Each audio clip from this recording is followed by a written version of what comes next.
So, hello everybody. Thank you for joining us to our first seminar of the Latin American and Caribbean region. I think we can start already. The goal of this seminar is to present to you the current situation and the structure of the Latin American and Caribbean nodes, and also to show you the results of our latest survey. First of all, we also would like to give you an overview of the ECOP program. So just heads up, in case you have any questions or in case you have any comments, you're more than welcome to provide them either through the chat or through the Q&A section. And you're more than welcome to participate through the discussion or the questions after the presentations. So I'm gonna start sharing my screen. Yes. Can you all see the presentation? Yes. Perfect, thank you. So welcome everybody. Just a short overview of the ECOP program is was endorsed by the Ocean Decade from the United States, from the from the United Nations in June 2021, and the main goal is to support early career ocean professionals in their capacity development by providing them meaningful network training, professional development, and funding opportunities, and creating space and capacity for cooperation and knowledge exchange at different levels. For example, at the local level, at the national level, even at the regional level and international level. For this, an ECOP is a person that self-identifies as being in the early stage of their career. That means within the 10 years or less of their professional experience in any field related to the ocean. This includes scientists, this includes people from NGOs, from governmental agencies or institutes, and also people volunteering. It doesn't have to be a paid position in order to be considered an ECOP. Now the ECOP program is has now more than 5,200 members. It has been growing, largely growing in the last few years. And it's organized in 5 regional nodes in more than 40 national hubs that are within these regional nodes. It also has 5 task teams composing or including ocean literacy, training, mentoring, the diversity and equity inclusion, private industry, and other initiatives such as ocean bridges and deep oceans. And it also has 9 endorsed projects. Now, right now for this seminar, we're focusing on the regional nodes, national and national nodes that are in Latin America, in the Caribbean region, which are these ones. We have the Mexican node that is being coordinated by a coordination unit composed of 5 persons that is going to be presented afterwards. The Caribbean node is coordinated by Dr. Dane Budo, that he also has, or the node also has national coordination teams. Now the Central American node is being coordinated by me, and we also have national coordinators for each of the countries that belong to the node. And finally, Brazil, that it's being coordinated by Mariana, and it's also going to be presenting today. Now, the interesting part is, we will also like to know how much Latin American ECOPs are participating today, or where you based. So if you could answer a short survey, you can read. You can use the QR code here, or you can also join slido.com and put this code here, and we would like to know, so where are you based today? From where are you joining us? I'm gonna give you a couple of minutes. So we have the first answer already from Portugal. Oh, Hawaii. We have a very broad audience here.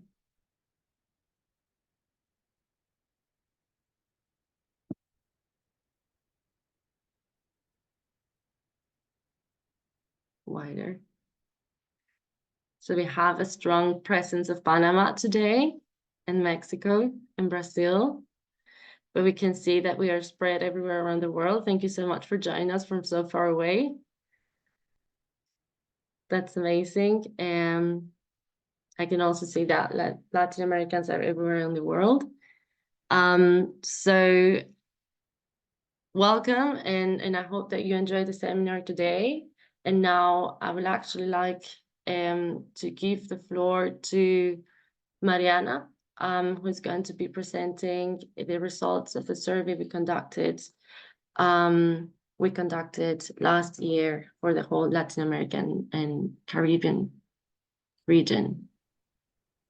Thank you, Chocho. Thank you for the welcoming session and the first overview of the ECOP program. And thank you everyone who is joining us from all over the world. Thank you for your interest in this survey. We have some interesting results to see today, and maybe we can have a conversation and answer some questions about the profile of Latin American and Caribbean region ECOPs. I'm going to share my screen. I'm not going to see you. So if someone needs to talk, please, Chocho, you can interrupt me anytime. So my task today is to present a little bit of the results from the survey that we conducted last year. It is a survey specifically dedicated to Latin America and the Caribbean region nodes and region, from the Caribbean, Latin American and the Caribbean region nodes for the Latin American and Caribbean ECOPs. So I'm going to present some results. Feel free to send us some questions and comments about the results, and we can I can try to answer any doubts you may have. And my name is Mariana. I forgot to present myself. My name is Mariana. I'm from Brazil, and I'm coordinating the Brazilian node, as Chocho explained, and I'm happy to be here with you today. And first of all, before I enter the presentation, I would like to thank my colleagues from the nodes and from the ECOP program for the work everyone have been doing to make this region more connected and to make it so we can have some kind of space that we can get together in the Latin American region and the Caribbean region and all over the world. And thank you very much for your work. I feel very inspired of seeing other ECOPs getting together and trying new things and getting to know each other. And this is very inspiring. And this is part of the ECOP program mission, as Chocho explained. I'm going to talk a little bit about this again, that as Chocho said, the ECOP program is an endorsed UN Decade Action program. And it is an initiative that extends the perspective of emerging ocean professionals by fostering a collective voice and the exchange of knowledge. We are all working for ocean sustainability, and we believe that people are a very important part of this story. So it's good to get together with other ones that are facing common challenges or facing other opportunities that could benefit everyone. And this is a picture of some of us in Barcelona this year for the UN Ocean Decade Conference.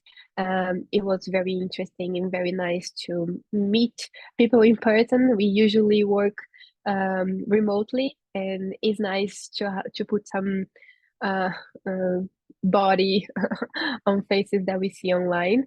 And I hope we can do this more often in the Latin American Caribbean region and in other places as well. So the ECOPs from the Latin American Caribbean region have been very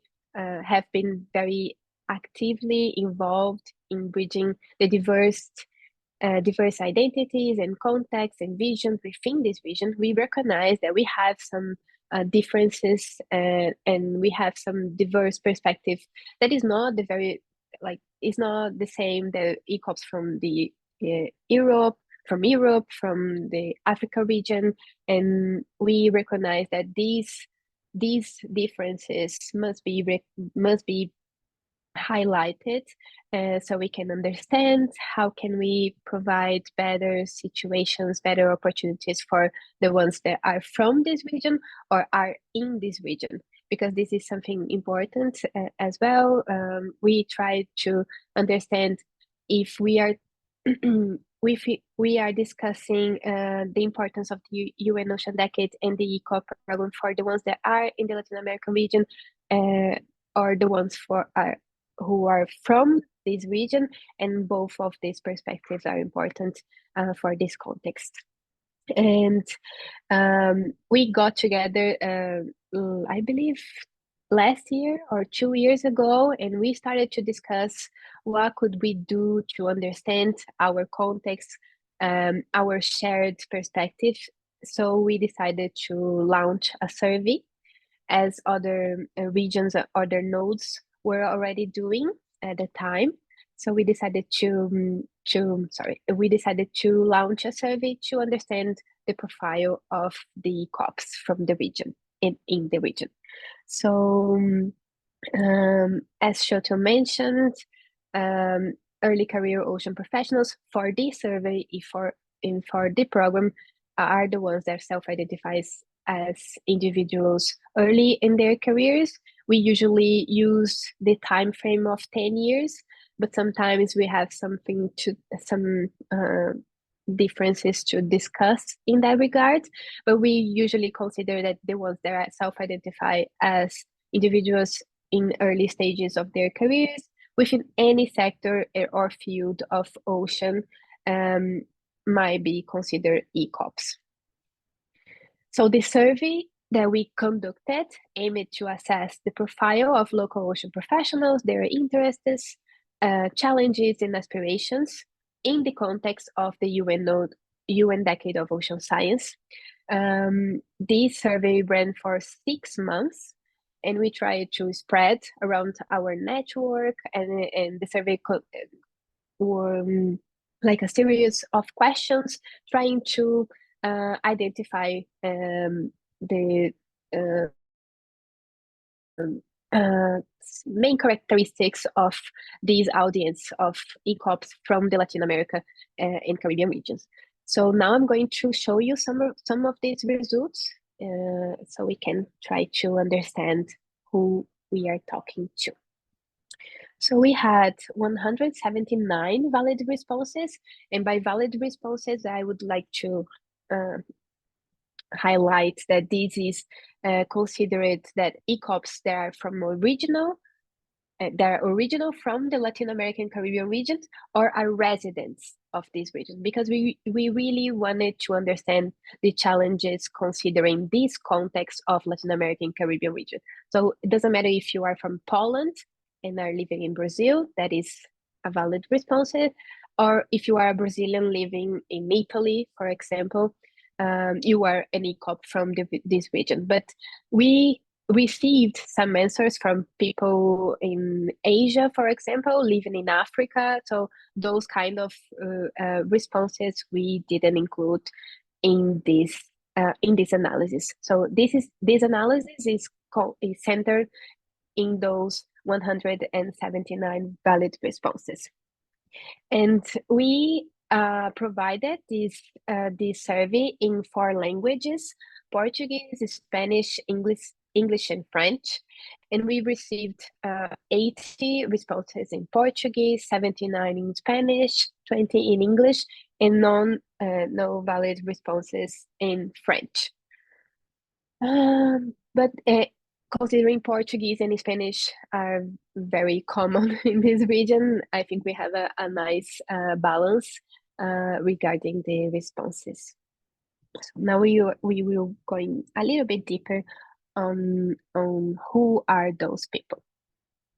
So we received responses from 27 nationalities. You can see all the flags down here. I'm not going to point every one of them because I might be wrong in some, but considering all those 179 people, 16.2% are living abroad, are living outside the Latin American Caribbean region from that number of 179.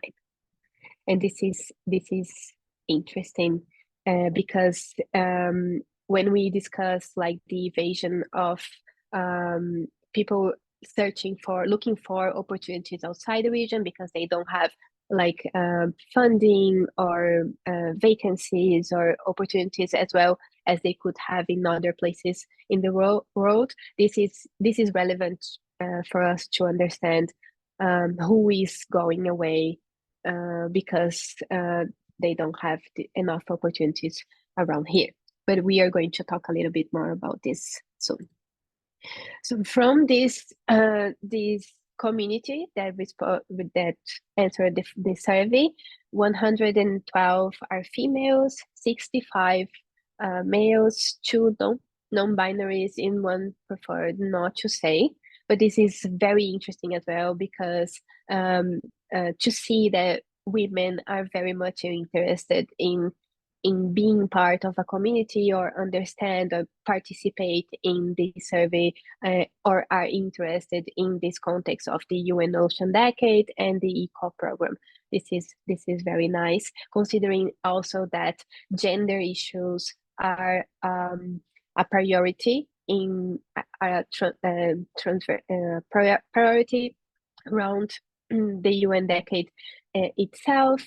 And is also highlighted recently. It was also highlighted recently in the Barcelona statement after the first UN Ocean Decade Conference in April this year, that gender issues are something that we need to discuss more often in the context of ocean sciences, and this should be a priority also including considering the context of ECOPs.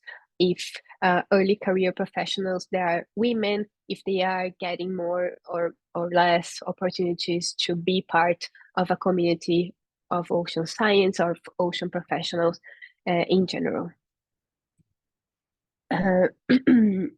From our sample of our community of 179, 133 are not part of the ECOP network, but would like to be involved in some kind of network. This question was not specifically about the ECOP program network, but it was a question about if the person were in some kind of way connected to communities or networks that involved early career ocean professionals. But we can see that a large amount of these sample was not involved in a network, and this program, the ECO program, is specifically a network that people could join and could be more involved with.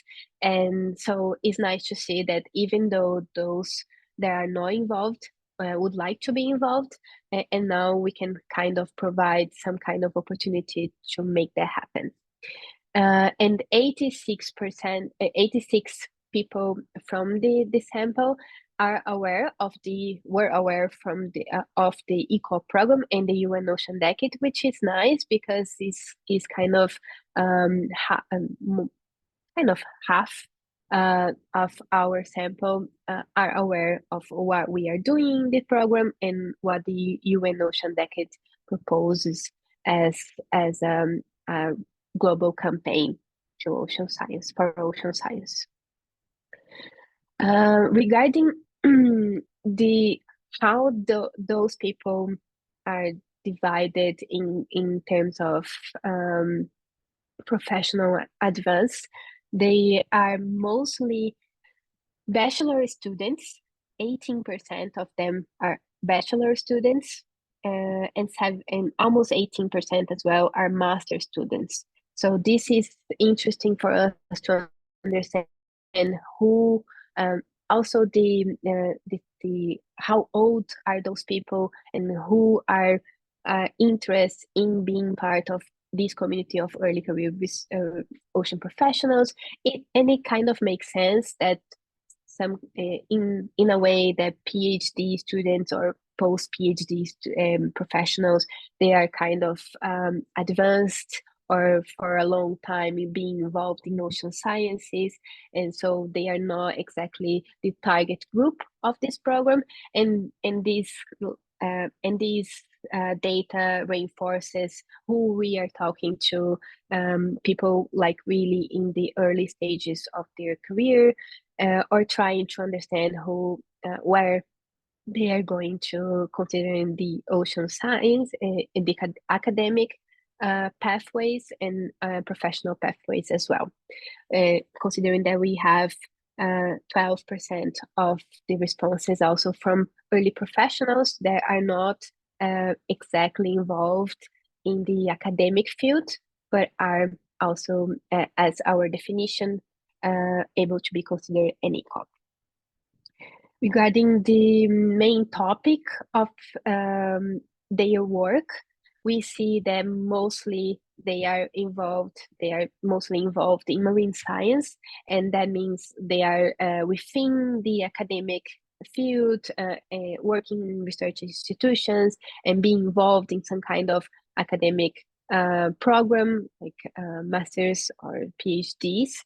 But we also have representation for other sectors like marine management, which includes NGOs, community-based organizations, intergovernmental organizations or programs, etc., which is nice. I think that is very interesting. Other or multiple areas are also represented, like people who work for more than one sector, which is nice to see that people are trying to experience different sectors as ECOPs.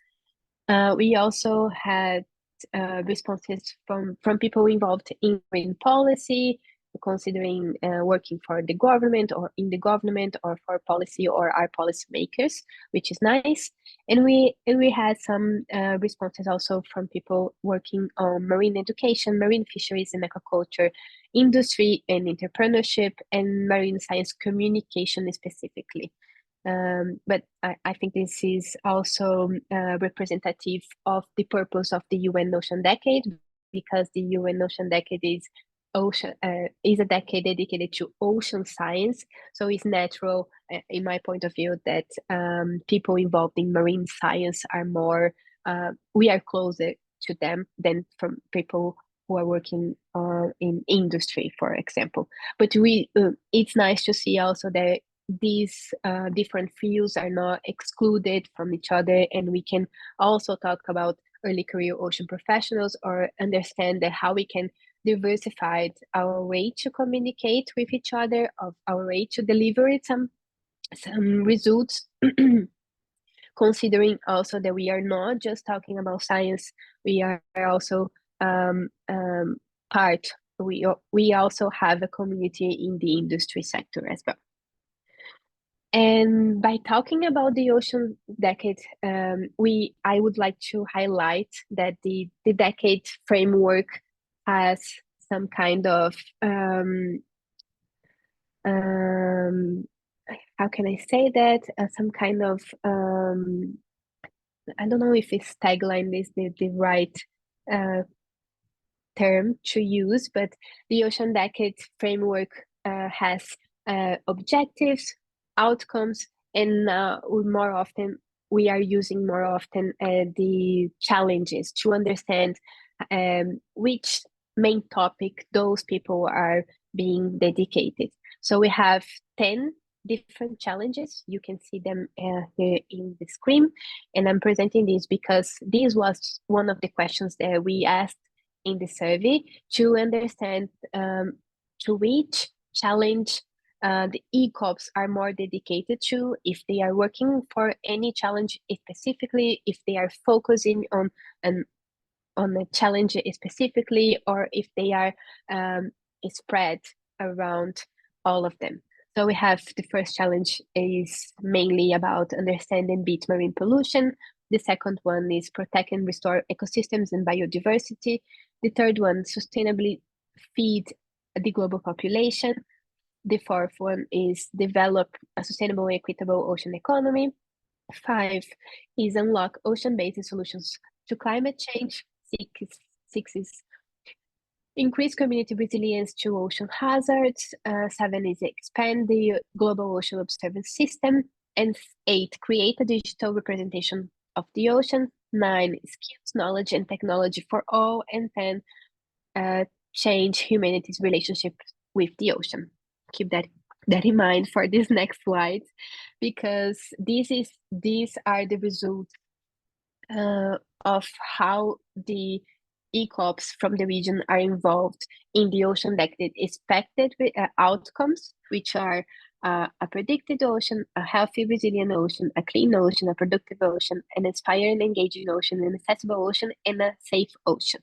These were this was some kind of language that we used to use in the beginning of the UN Ocean Decade, and now we moved to this language of challenges. And we can see that we have many ECOPs dedicated to work in any kind of sector on providing solutions for a healthy and resilient ocean. For both of these questions, I would like to highlight that participants of the survey could choose multiple answers. Like I could choose to indicate that I work for a healthy and resilient ocean and also for a clean ocean. So you can see that this sum is not 100. But it's interesting to know that we have ECOPs dedicated to all the expected outcomes and also to all the challenges, which is very nice. And because, and specifically regarding the challenges, we are kind of well distributed with a main focus on challenge 2, which is protect and restore ecosystems and biodiversity, which is nice as well. The challenge that is less people didn't indicate that much is challenge 8, which is create a digital representation of the ocean. And we are going to see that this is also a need indicated by the ECOPs from the region, which is also connected to a predicted ocean expected outcome, being like an outcome very much dedicated to provide data and to provide a digital representation of the ocean. So this next slide, I think this is a very important one. It highlights, this data highlights the challenges and barriers faced by ECOPs in or of the Latin American Caribbean region and the priority areas for capacity building for the same region. You can see that both of these questions, people also could indicate more than one answer when they were asked about these questions. And I put both of them together so we can try to make connections of what we need and also what we want to in terms of capacity building, considering our context and the opportunities we have or the barriers we have in this region. So most of us, ECOPs from the Latin American Caribbean region, indicated that we have inadequate or no funding for research and outreach activities. And you can say here in the chat if you relate to these results and if you face the same, if you see that this is also representative of how you feel, how you face the challenges in your country. So you can say if it's well connected.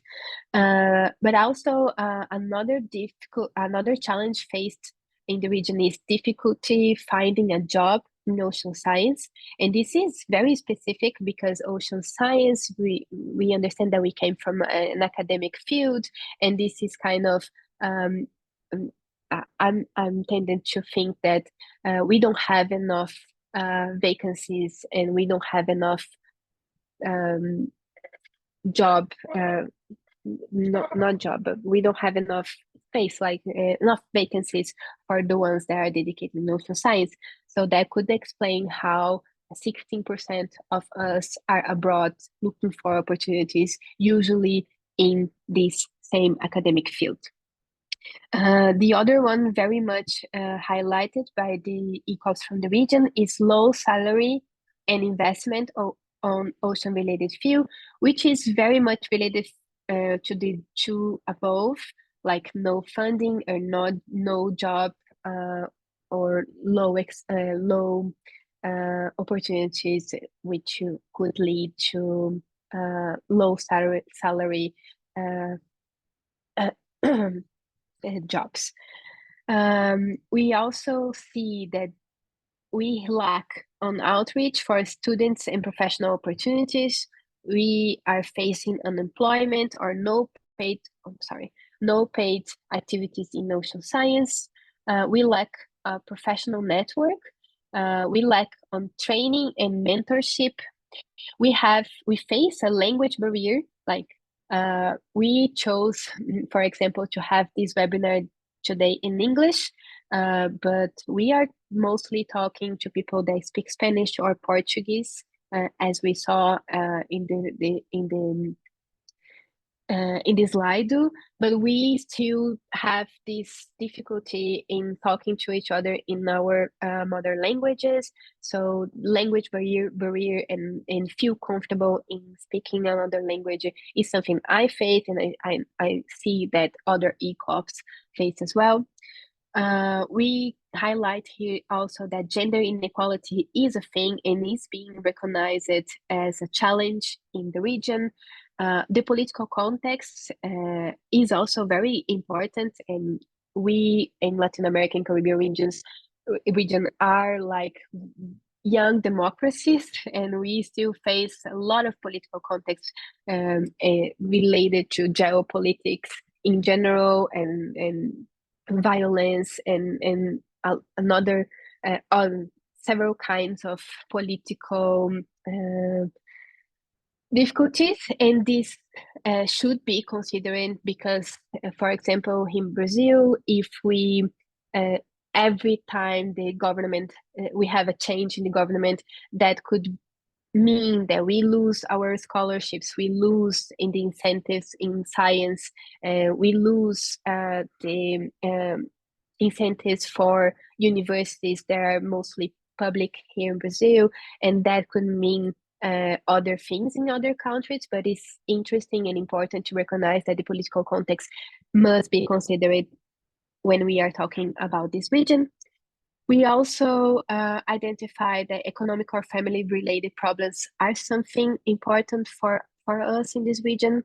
Unsafe workplace, which is very sad to see that this is being enlisted here as a challenge faced. Also, as well as health and or mental health issues, something that we should take care and pay attention. And also, we are still facing the consequences of the pandemic, the COVID-19 pandemic. And we can discuss this for hours, and we can also going a little bit deep on the specificities of each country, but we are not going to do this today, but we can provide the data. So if you're interested in finding, like in Mexico or Argentina, which challenges are being mostly recognized by ECOPs, and this could be very useful for the nodes and also for the ECOPs in the region to understand and to relate to the problems and barriers faced by their colleagues.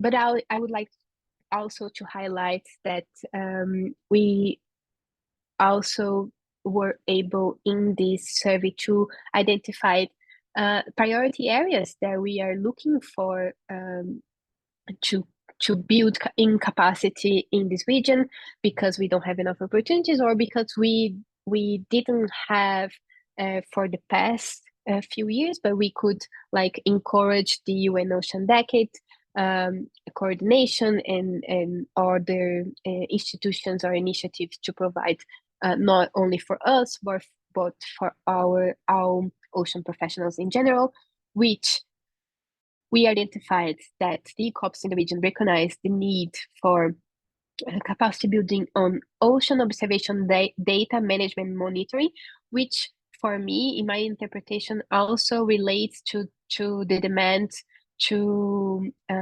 encourage people working for Challenge 8 and the predicted ocean. Like if we have more people dedicated to observation data, management, monitoring, and programs that are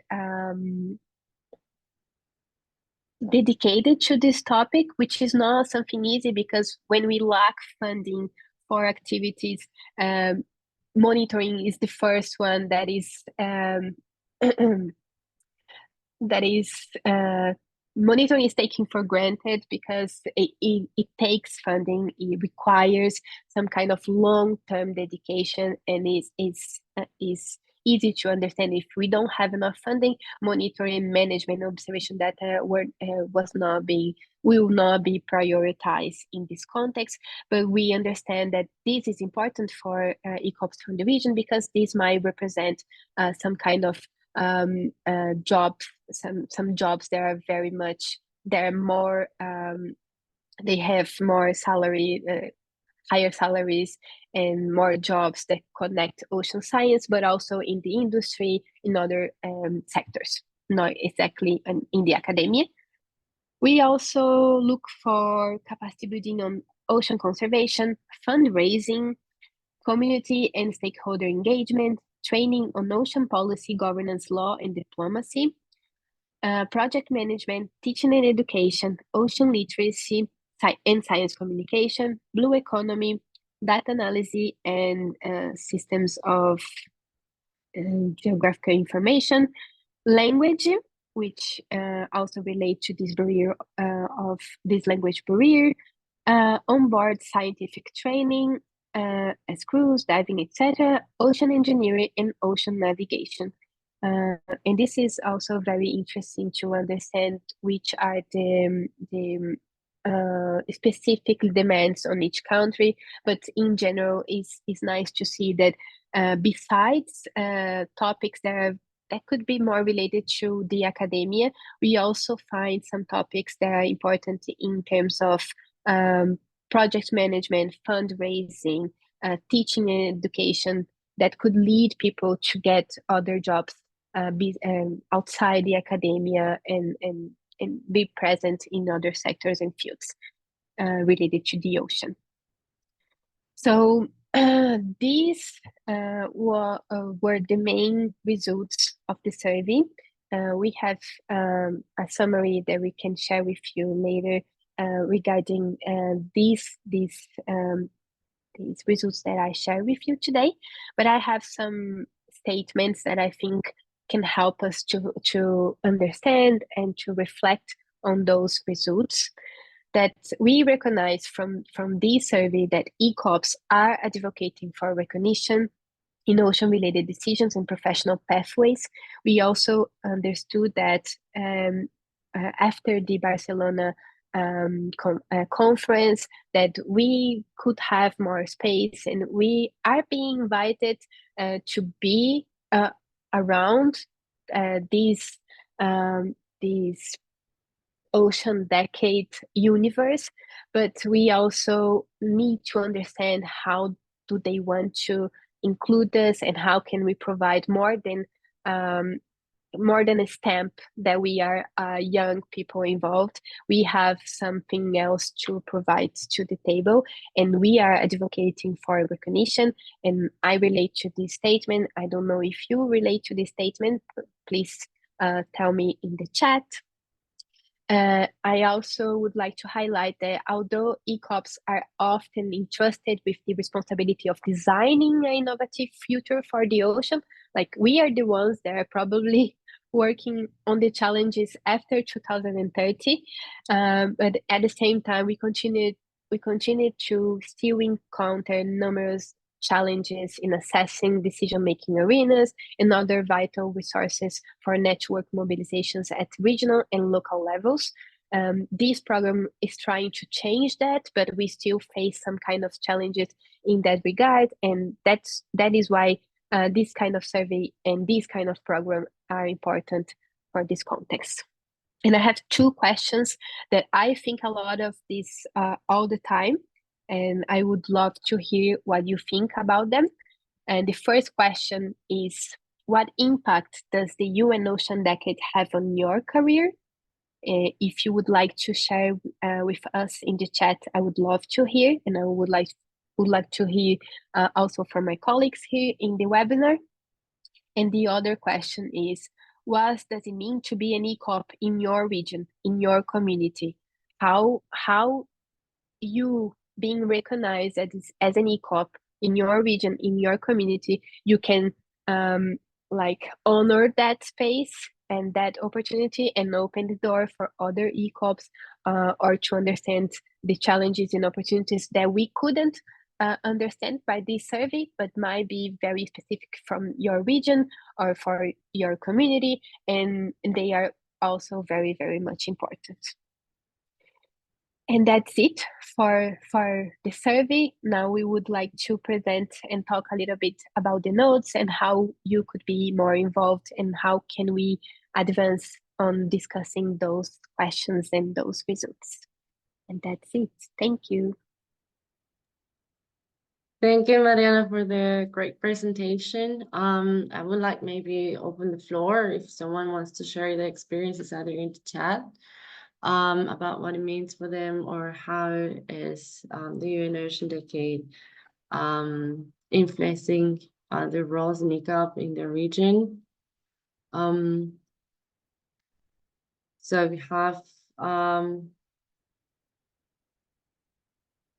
we have the first experience here in the chat from Katrina.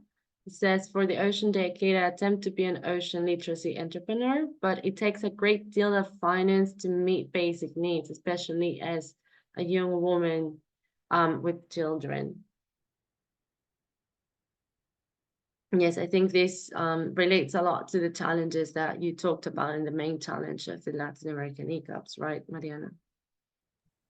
Yes, thank you, Katrina, and thank you everyone for sharing insights and thoughts about the results and the survey. And thank you, Katrina, for sharing your perspective for the UN Ocean Decade.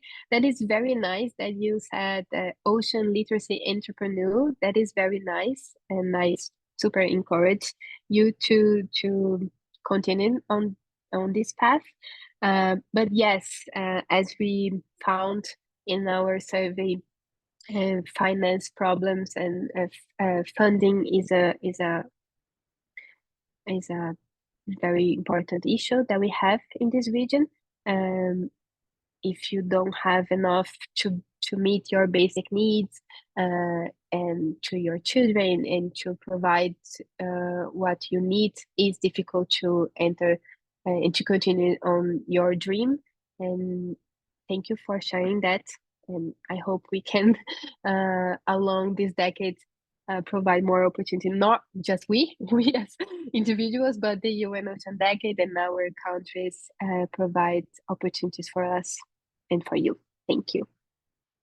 Thanks, Mariana, for your answer. I would also like to highlight, Katrina, I think you also wrote in the Q&A questions about potential opportunities. I just want to remind you, if you subscribe to the newsletter, there are certain, we also share jobs opportunities every month in case that you might find something there that might be interesting for you. They're from everywhere in the world, so that might be something interesting to look at for you. The second comment that we have is, I see the UN Ocean Decade as a time to spread new jobs, opportunities, and support early professionals to create a sustainable path that we're looking for. I think this is also in the same line as what Katrina was mentioning, right, about the job opportunities and the great need that there is that in the region for ECOPs.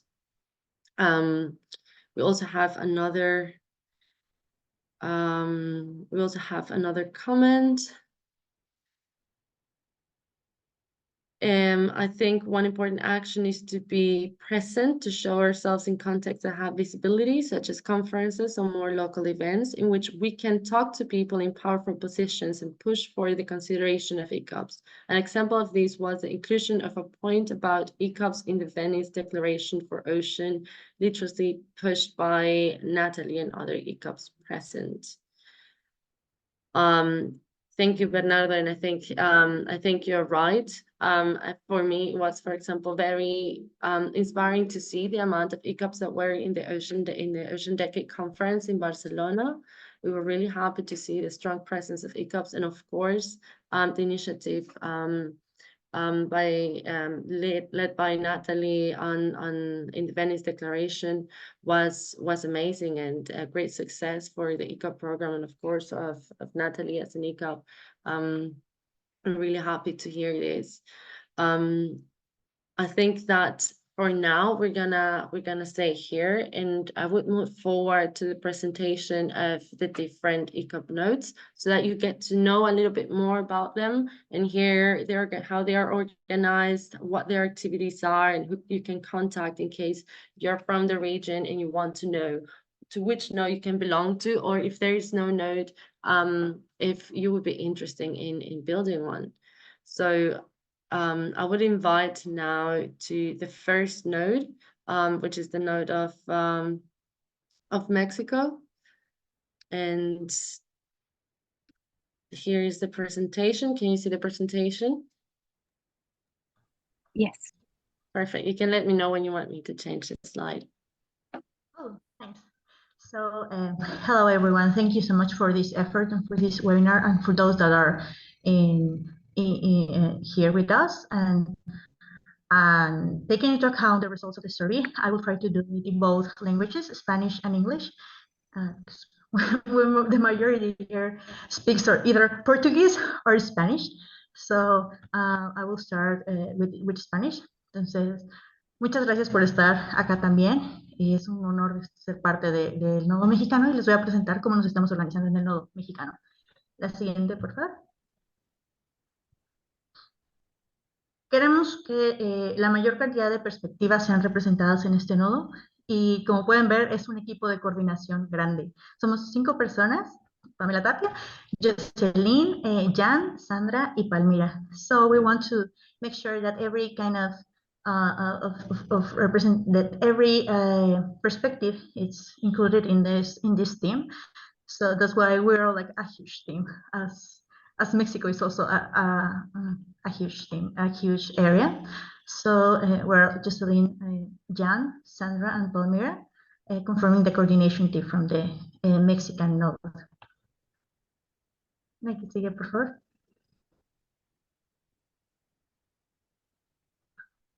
So our vision, and I'm so happy to do this kind of vision. It's like to be an open window to the ocean, providing the new generation of ECOPs with the support of mentorship to develop in the science and professionals related to the ocean in a respectful, intergenerational, intersectional, gender-sensitive, and human rights perspective environment. Para nosotros es muy importante poder brindar el apoyo y las mentorías a todos los profesionistas del océano de carrera temprana, y queremos garantizarles que se van a desarrollar en un ambiente respetuoso, intergeneracional, interseccional, con perspectiva de género y derechos humanos. Y esto tiene todo el sentido del mundo, viendo todos los resultados de las encuestas que se han hecho.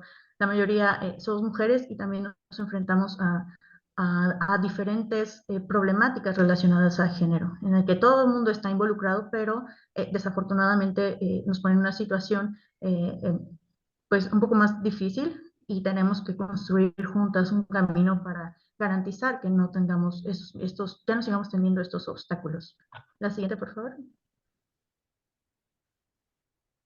So our contact is like mexico@ecopdecade.org. So if everyone is interested in joining the hub, it would be awesome to have you here. We're working, doing the specific schedule with the Mexican government, with the NGOs, with the academia, and with all of the other stakeholders and right holders that Mexico have working on the ocean. We're talking about the tourism sector, the fisheries, and the local communities. So most of the people that are involved already in the node work with those kind of ECOPs. So it's not only about the academia. We want to expand our perspective, because we're so rich in culture as my colleagues here in Latin America. So este es nuestro contacto por si quieren reunirse con nosotros en el Nodo de México, mexico@ecopdecade.org. Y en realidad queremos reunir a la mayor cantidad de profesionistas posibles. Esto es involucrar desde las comunidades locales, el sector turismo, pesquerías, el sector privado, la academia, que sí es una parte bien importante, pero no es la única. Y hemos entendido, a pesar de más bien, con todo lo que hemos presenciado en Barcelona y demás, que afortunadamente el conocimiento tradicional está siendo un punto importante y lo queremos traer, ¿no? Entonces, esto es todo por nuestra presentación y quedamos al pendientes por si alguien se quiere unir también con nosotros al Nodo en México. Gracias. Gracias, Pamela. Thank you, Pamela, for your great presentations. We're gonna keep moving forward with the node presentations, and then we're gonna address your questions or comments after all notes are presented. So we'll be moving forward with the ECOP Caribbean region. Please, Dr. Jane, if you can. Hi, folks. My name is Dane Bodo. I'm the Caribbean ECOP Node Coordinator. I'm from Jamaica. I'm living in the US, but still working quite a lot throughout the Caribbean region. My motivation for being a part of this is that I want to make sure that ECOPs, get opportunities that I got when I was at their stage, but also opportunities that I did not get but really wanted as well. Next slide, please. So in the interest of time, I'm just going to just have a couple of slides, just kind of give you an overview of what we're doing in the Caribbean. So right now we have 9 national nodes set up throughout the Caribbean and slowly building this network all the way through. It's very important that we have in-country coordinators, in-country programs, because information flows a lot easier, and 2, you get the local conditions much better represented than a general regional node.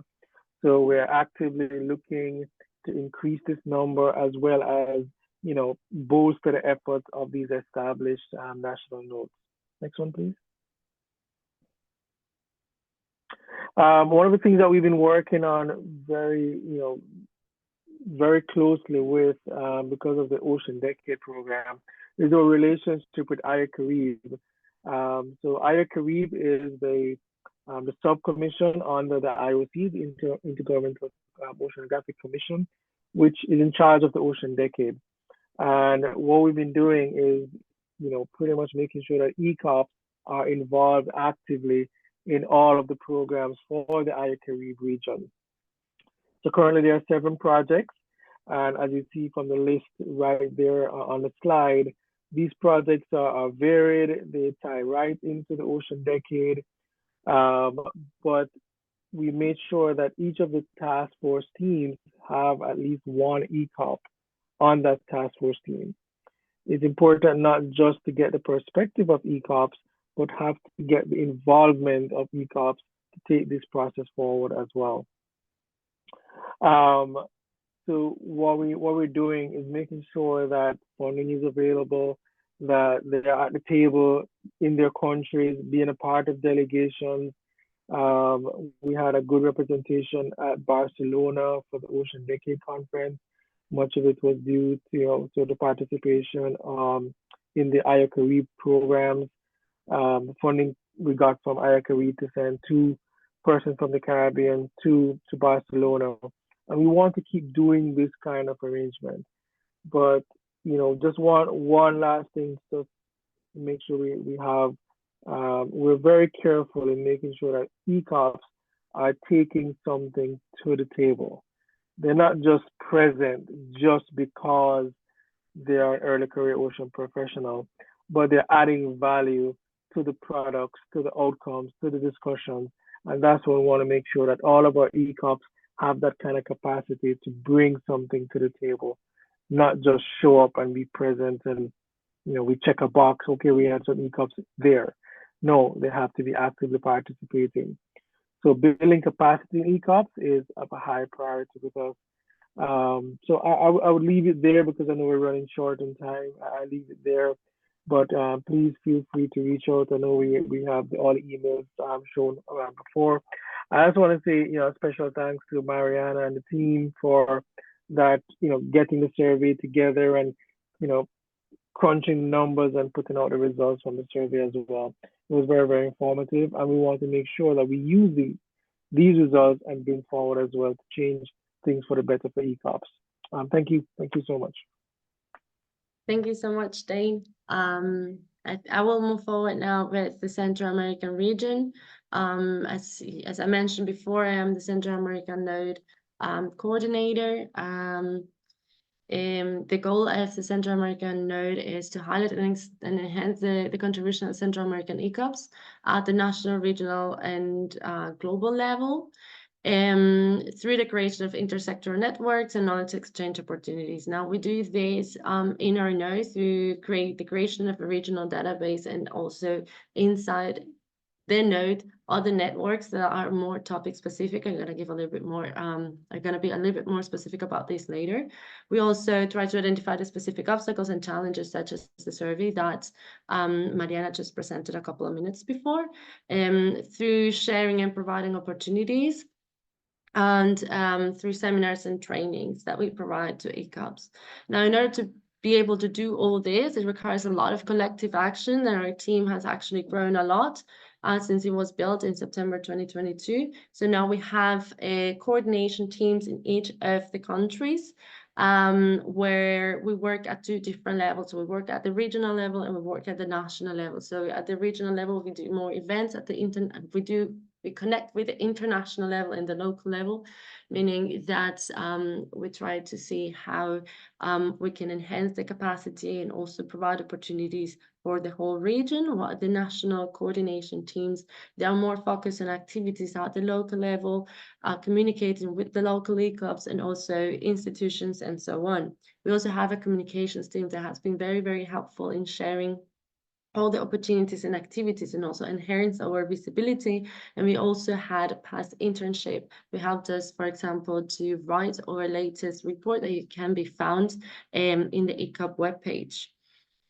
So right now we are 109 ECOPs in our Central American database, and we are cooperating with 7 research institutions, 5 universities, 15 NGOs, and working also with 3 companies. And all these organizations helping us to organize and also develop different activities that provide space and opportunity for Central American regions to actually have a voice and show their contribution, because they're already contributing.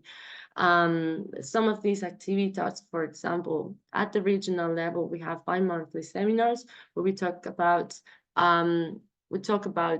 topics that are of regional importance, such as the role of women in the ocean decade, and also how it is for women to work in the field and in the region, which is something very important in the Latin American region. We also talk about deep sea mining, which right now is very important due to the current discussions that are taking place, the sargassum issue that is facing the Caribbean Central American region. We also share communication opportunities and activities through a monthly newsletter, and also through our social media. We also have a very active Instagram account. We also try to provide training activities. So this year, for example, a Python course was organized together with the Ocean Teacher Global Academy. And right now we have 2 ECOPs that are in the STEP Fellowship Program together with the Inter-American Institute for Global Change and Research. in order to get capacity building for science policy communication. And we also have been present in different international conferences, such as the Barcelona conference and the Latin America Azul that took place in Costa Rica a couple of weeks ago. At the national level, we also have we're also cooperating, for example, the Sustainable Ocean Alliance and Peace Boat, where ECOPs have been able to visit in their activities and participate in activities. The national coordinators from Honduras, with some great effort, managed to organize the first Marine Coastal Symposium in Honduras, together with the Universidad Nacional de Honduras, with the National University of Honduras, which is a success. We have more than 50 participants. And also, for example, screening and raising awareness on deep sea mining and the importance for the region. I think it is very important to highlight that all this is done through a voluntary basis, and the Ocean Decade has given a lot of momentum to the region, a region that we do not know a lot about internationally. So we're really grateful for the ECOP program and the opportunities it has provided, and we hope that we can keep growing and keep enhancing all these very engaged and hardworking ECOPs, so that their contribution is more visible and we can give them even more opportunities to keep pushing forward. So we are trying to now organize a funding coordination unit, because all these activities required funding, and it has been difficult to find some.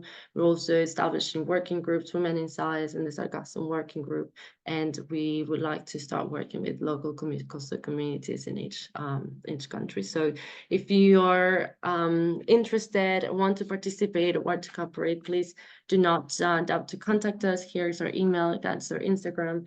We're more than happy to hear from you. So thank you very much. And now I would like to give the floor to Mariana, and she will present the Brazil node. I'm sorry for losing track of time when I was presenting the results, but thank you everyone who stayed with us, and thank you my colleagues for presenting the other nodes from the region. I just wanted to say a few words about the Brazilian node. We are still understanding how we are going to launch some kind of coordination unit.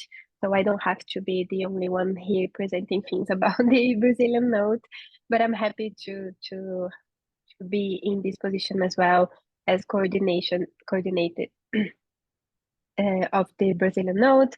And we understand that the UN Ocean Decade is really a crucial moment for us in Brazil and in Latin America in general, to prepare and to connect as a generation of professionals that are motivated to deal with ocean challenges locally and also regionally and globally. And the Brazilian ECOPs have this opportunity to cover important dimensions and discussions on ocean science and human resources in Brazil, because this is kind of a crucial moment for us, and that the UN Ocean Decade in this past few years has been recognized as something important for us in our context in Brazil.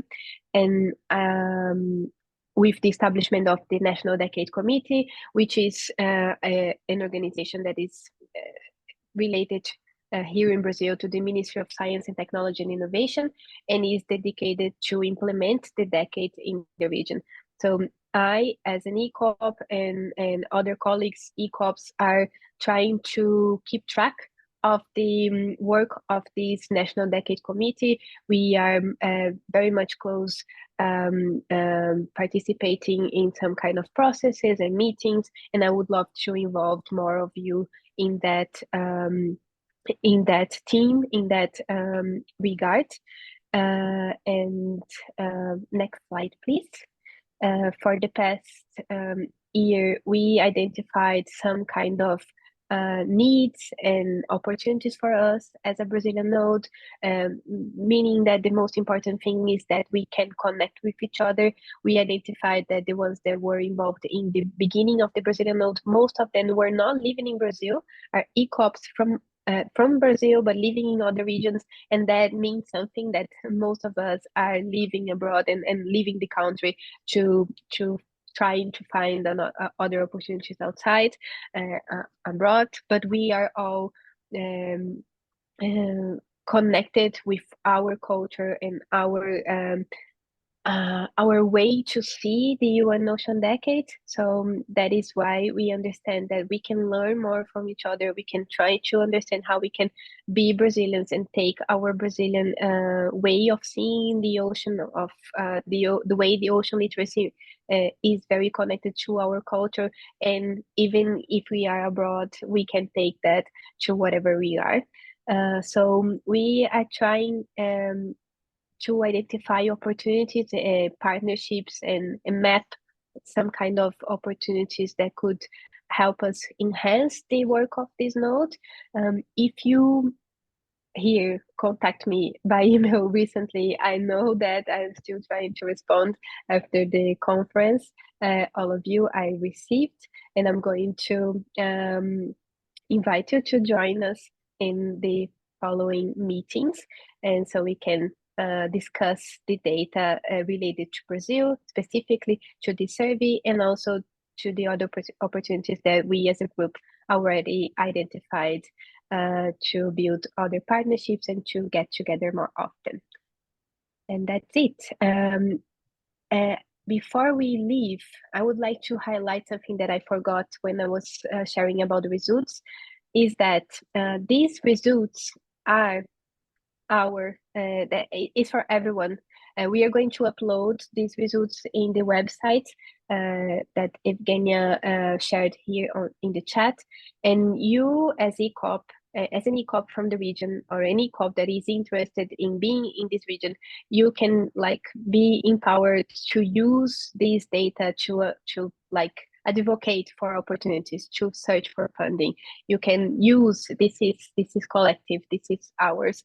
So feel free to reach out to everyone here from the Latin America and Caribbean nodes to discuss specificities and to discuss needs or something that we forgot to highlight in this presentation, or if you have some kind of solution, some kind of way to connect us even more, or to provide some kind of solution for the challenges and barriers we are facing in this region.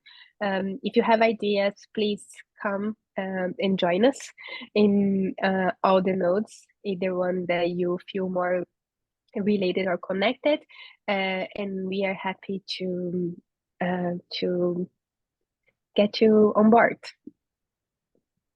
Shotu, I give back to you. Thank you, Mariana. So I would like to actually open the floor. I cannot see the questions. I would like, just that's why I'm going to stop sharing. I would like to open the floor for questions and comments that are in the chat. So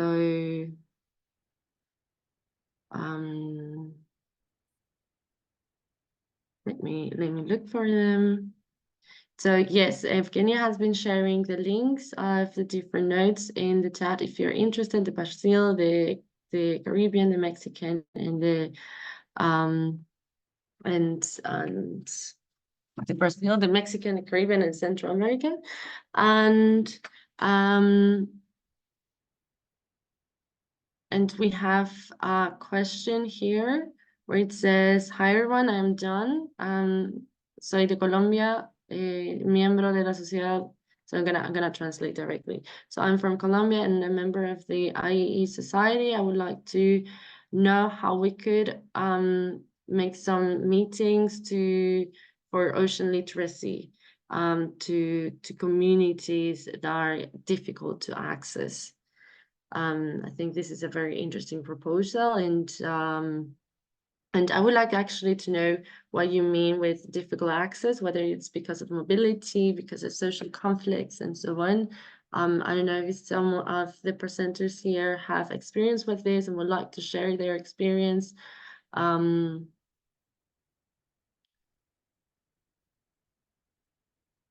I think I would say in terms of difficult in access, always coming up together and collectively actually planning something, getting some funding. It's always a good, it's always a very good option if you would like to plan some of them. Then maybe you can contact the well, right now there's not a Colombian node, but maybe it will come in the future, probably. I think it's one of the ones coming right now. And from our experience in the Central American region is that we work together. We go get the funds for it, and then we plan 1 or 2 days activities. I think it's very important to take these to the communities and not bring them to you, because that makes it very difficult for them. And just doing it collectively and seeing with whom you can cooperate in the region, so that you can plan these activities. Now, if these are difficult regions, I think I don't know if this is what he meant, but if it's like socially because of social conflicts, I think it makes the situation a little bit more complicated, and safety is always it's always first for the people participating. But there are some protocols that are developed in order to participate in those. And if you would like to discuss this further, you can definitely contact us, and we can chat about it. I don't know if anyone else, Mariana or Palmira or Dane, have comments on this. Just a quick comment. Thank you for the comment, John. Here in Brazil, we sometimes discuss about like talking about the UN Ocean Decades with the communities, but I always have to remember, and this is important for us in this context, is to ask ourselves if they really want to know about the UN Ocean Decade the way that we are supposed to deliver about the Ocean Decade. So the first thing is, I think it's important to ask them how would they like to be involved with ocean literacy activities, if they want to be involved in ocean literacy activities. Sometimes is complicated, like here in communities, they already recognize they have their own ocean literacy approaches that are not the same ones that the academia use for us here in Brazil. I don't know if this is you can relate to that in other countries. So try to understand how to connect with this community first, and then to understand how you can build some kind of meeting together where you can also or other ECOPs can also learn and hear the communities about what they want.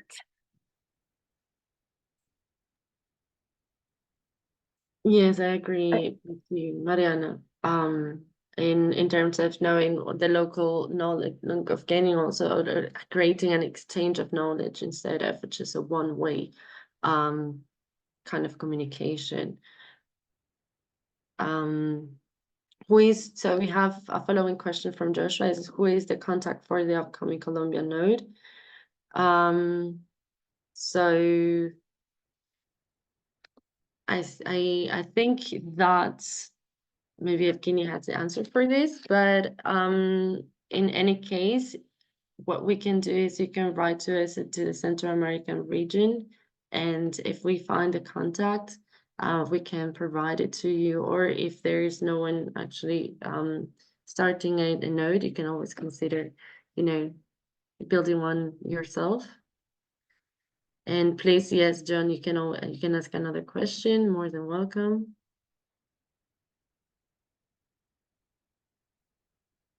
We can also, yes.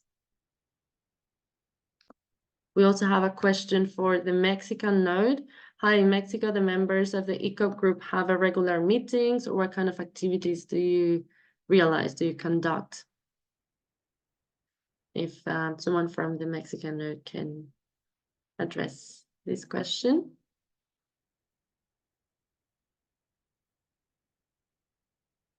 Palmira? Yes, I am here. Yes. Can you listen me well? Yes. Okay, so I will answer in Spanish. So, sí, si no te has unido a la lista de correos, envíanos un correo a la dirección para que te podamos enviar la información. Actualmente México este año presentó su programa que va de aquí hasta el 2030, entonces estamos muy contentas y emocionados por trabajar en ese programa para poder agregar la visión de ECOPs. Entonces, por favor, envíanos un correo y bienvenida, bienvenidos. Thank you.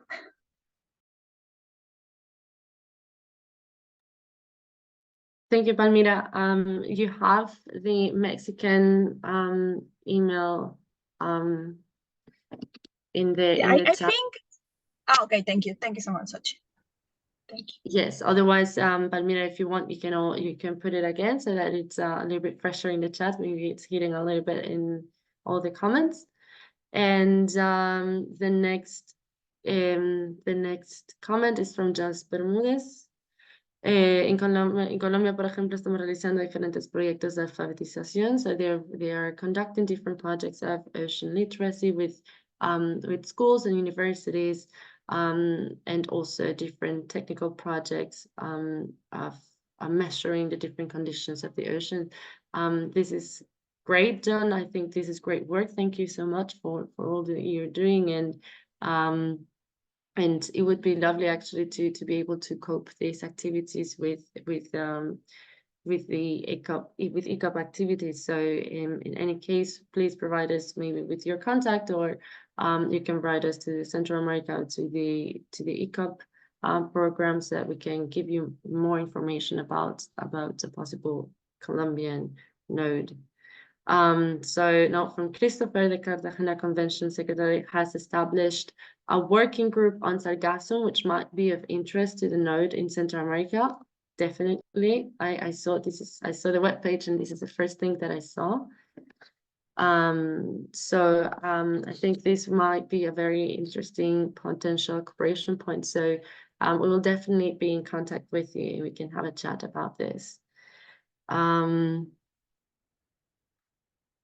So John is asking, how do you think it would be the best way to join initiatives of schools, universities, and governments, local governments, to develop projects?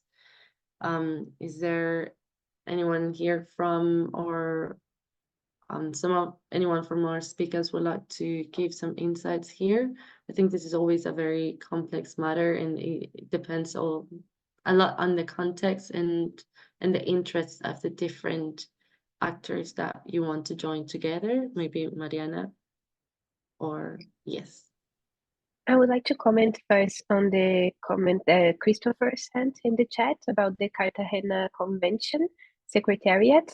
And that is interesting because we are getting closer to the IO-Caribe, as Danny mentioned in his presentation, and they are very much closer to the Cartagena Convention Secretariat, both in Colombia, both trying to understand how those contexts already respond to the needs of the region and and if the needs of the ECOPs are connected to them, and also how is which is the role of the UN Ocean Decade in this context as well, and this is nice. And then the other question regarding the best way to connect with initiatives from universities. I think approach like looking for a partnership might be interesting.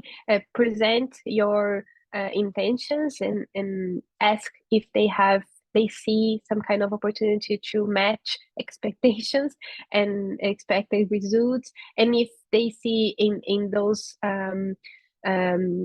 universities, schools, governments, if they see an opportunity or like a spot, a space for an ECOP to present or ECOPs to present their point of view of the situation of the projects on ocean literacy and other subjects. And I think that might be good. Like we as a network, we can provide a lot of things. Like the main thing I think is the connection with other experiences from other countries, and this is something you can, I think, offer by being an ECOP part of the program, interacting with other institutions. Like you will be able to collect these results and these projects and share with other ones, and also to bring experiences from other countries to their contexts, and to like the old thing that is global to local, local to global, and this is something that we can try to make it happen in this context of the program. I think I Is would there any?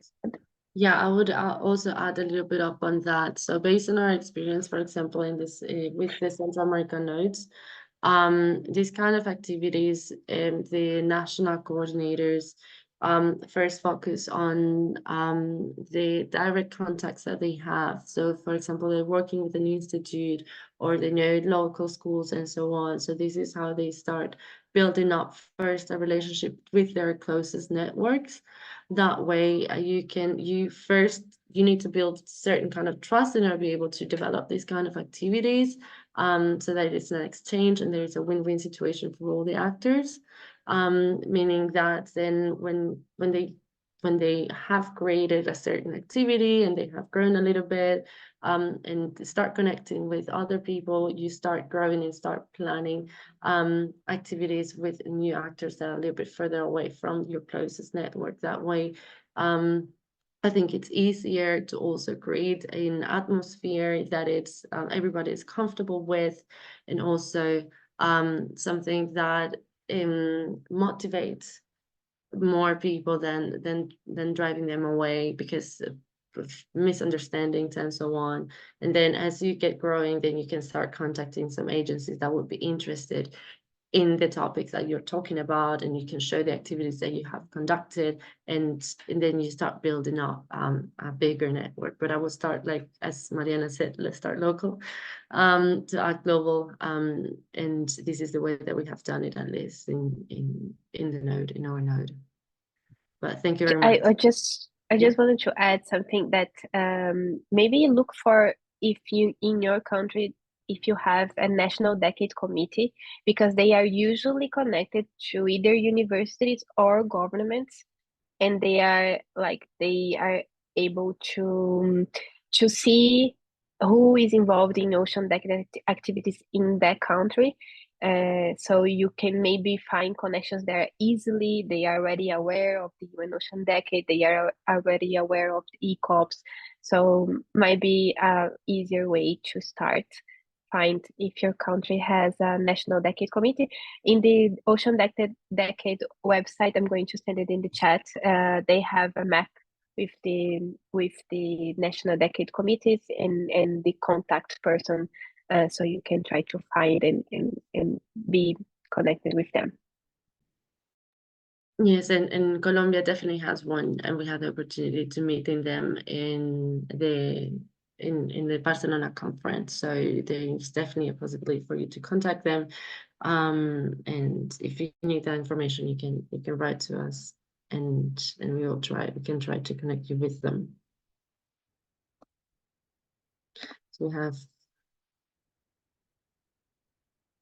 So we have another question for the Mexican node. ¿ECOP México tiene patrocinios, intercambios o qué tipo de colaboraciones realizan? What kind of collaboration does the Mexican node have, and if you have any funding and so on? Please, Fermín. Muchas gracias por la pregunta. Thank you so much for the question. Precisamente estamos trabajando en esa parte de los fondos, ya que es, creo que para todos los nodos, una problemática en común y más en América Latina, procurar fondos, pero precisamente si alguien tiene alguna idea o precisamente otras organizaciones, ¿no? Hemos estado en contacto con otras organizaciones para poder y tratar de conseguir este tipo de financiamiento principalmente para apoyar a más personas de ECOPs en México. Entonces, es algo que está en nuestros objetivos. Y bueno, igual, bienvenido a que te unas con nosotros. So, thank you so much.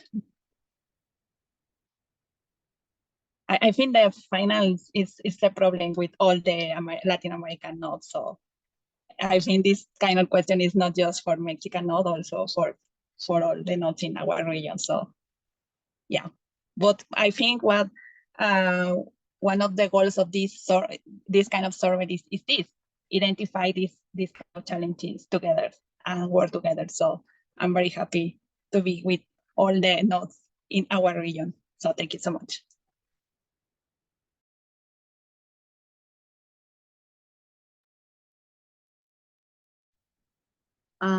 Thank you, Palmira, for your answer and for your questions. I see there are further questions for the Mexican node. As we have reached the 1.5 hour, I don't want to take a lot more of your time. So I think Luz, maybe if you can contact the Mexican node, Palmira, I think it's more than open to answer these questions or provide more information. I want to thank all of you for taking part in this webinar. Thank you for listening to us and for all your interest. I think we're more than happy to have you all here and build new cooperations, have your participation, have a collective action to address all the Ocean Decade challenges that we're facing and will face in the future.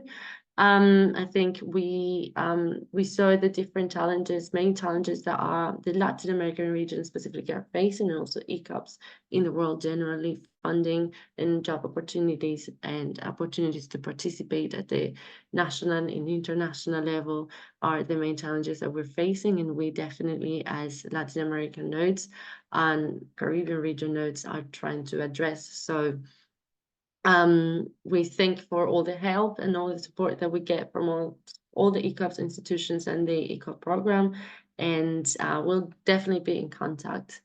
And we hope to see you again in another Latin American and Caribbean webinar. I also want to thank to all the coordinators of the region for their participation and presenting their notes. Also, thank you to Evgenia for answering all the questions and being so active in the chat. So we'll see you and hope to see you soon. And please do not hesitate to contact us. Thank you. Thank you, everyone. Thanks. Bye.